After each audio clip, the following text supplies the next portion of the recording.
இந்தியாவில் எந்த இடத்துல போனாலுமே ஆதார் கார்டு வந்து கேட்குறாங்களே. இப்போ நியூ பேங்க் அக்கௌண்ட் ஓப்பன் பண்ண போறீங்க, இல்லை வந்து நியூ சிலிண்டர் புக் பண்ண போறீங்கன்னா Aadhaar card is a must. இது வந்து anything related to government work, Aadhaar card is a must. Because அதுதான் வந்து இந்தியன் சிட்டிசனோட ஐடென்டிட்டி கார்டு. எப்பயாச்சும் நம்ம யோசிச்சு பார்த்துருக்கோமா, இந்த ஆதார் கார்டு ப்ரூஃபை வந்து நம்ம வந்து டேட் ஆஃப் பர்த் ப்ரூஃப்க்கு வந்து அக்செப்ட் பண்ணுவாங்களா இல்லையான்னு சொல்லிட்டு. இது வந்து ஆக்சுவலி எல்லார் மத்தியிலும் ஒரு பெரிய கேள்விக்குறியாகவே இருந்திருக்கு, கன்ஃபியூஷனாகவும் இருந்திருக்கு. இதுக்கு என்னன்னா 2024 கமிஷனே வந்து டிக்ளேர் பண்ணியிருக்கு, Aadhaar card is only and identity card proof, not and proof of date of birth. இதுக்கு என்ன காரணம்னா, அண்டர் ஆதார் ஆக்ட் 2016 பிரகாரம் ஆதார் நம்பர் இருக்குல்ல, 12 digit number, that is only a proof of identity. So அதை வச்சு நம்ம வந்து டேட் ஆஃப் பர்த் ப்ரூஃப்க்கு வந்து கிளைம் பண்ண முடியாது.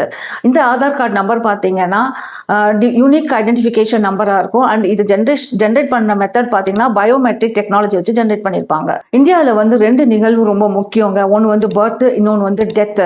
So birth and death registration ஆக்ட்னே ஒன்று இருக்கு, 1968. தட் இஸ் இது வந்து சிவில் ரெஜிஸ்ட்ரேஷன் அண்டர் ரெக்கார்ட் ஆயிரும். ரெண்டாவது என்னன்னா, ஆதார் கார்டை வந்து நம்ம பதிவு செய்யும் போது, பயோமெட்ரிக் வைக்கும் போது நம்ம கிட்ட வந்து டேட் ஆஃப் பர்த் என்னன்னு சொல்லிட்டு வேர்பலா தான் கேட்டாங்க.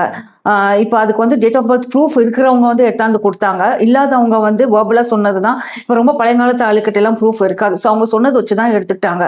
ஏதோ அவங்களோட ஃபேஸை வச்சு ஐடென்டிஃபை பண்ணாங்க. ஃபேஸ் வச்சுன்னா அவங்க சப்போஸ் இப்போ 16 வயசு வந்து 60 வயசுன்னு சொல்ல முடியாது, இப்போ 60 வயசுக்காரவங்க வந்து 16 வயசுன்னு சொல்ல முடியாது.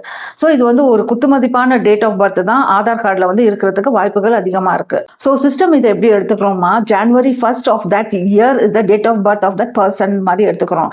அதனால தான் கமிஷன் வந்து கிளியரா டிக்ளேர் பண்ணியிருக்காங்க, ஆதார் கார்டு வந்து ஒன்லி இட்ஸ் அன் ஐடென்டிஃபிகேஷன் கார்டாக தான் நம்ம யூஸ் பண்ண முடியும், not for the date of birth proof. Even non citizen Indian கூட இந்த ஆதார் கார்டுக்கு வந்து ரெஜிஸ்டர் பண்ணிக்கலாம். இப்போ அவங்க வந்து ட்ரிப்புக்கு வராங்க, இல்லை கண்ட்ரியில் இருக்க போறாங்கன்னு. ஆனால் அதுக்கும் சில கிரைட்டீரியாஸை வந்து அவங்க மீட் பண்ணியிருக்கணும். இதை பற்றி மேலும் அவங்களுக்கு ஏதாச்சும் தகவல் தெரிஞ்சிச்சுன்னா கண்டிப்பாக கமெண்ட் ஷேர் பண்ணுங்க, நாங்களும் தெரிஞ்சுக்கிறோம். இந்த மாதிரி சின்ன சின்ன தகவலுக்கு என்னுடைய சேனலை சப்ஸ்கிரைப் பண்ணிக்கோங்க.